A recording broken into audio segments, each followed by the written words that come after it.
حاتم لورایی.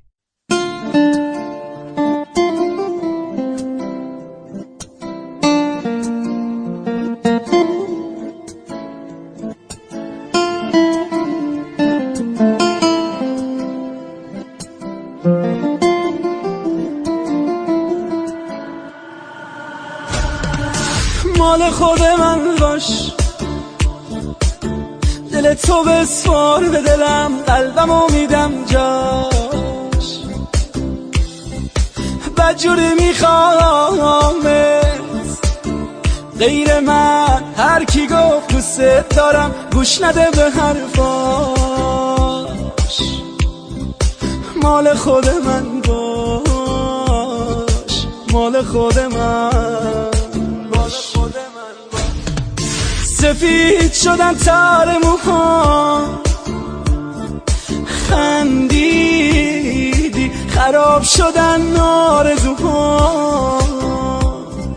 خندیدی چقدر به هم می اومدی، به قلبم ضربه محکمی زدی. ای یارم چی شد یه ها به هم زدی، به قلبم ضربه محکمی زدی.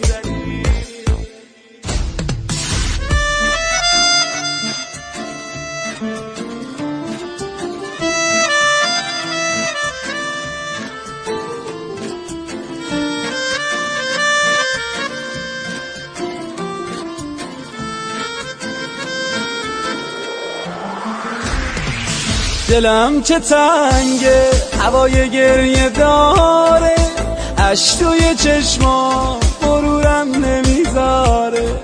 میخوام بخونم بغضی توی گلومه، انگار خیالت دوباره روبرومه.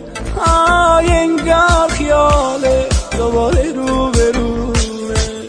گاهی میخوام تو زندگی نباشی، دلم میگه نه آخه تو خداشی، دلم میگه نه آخه تو خداشی.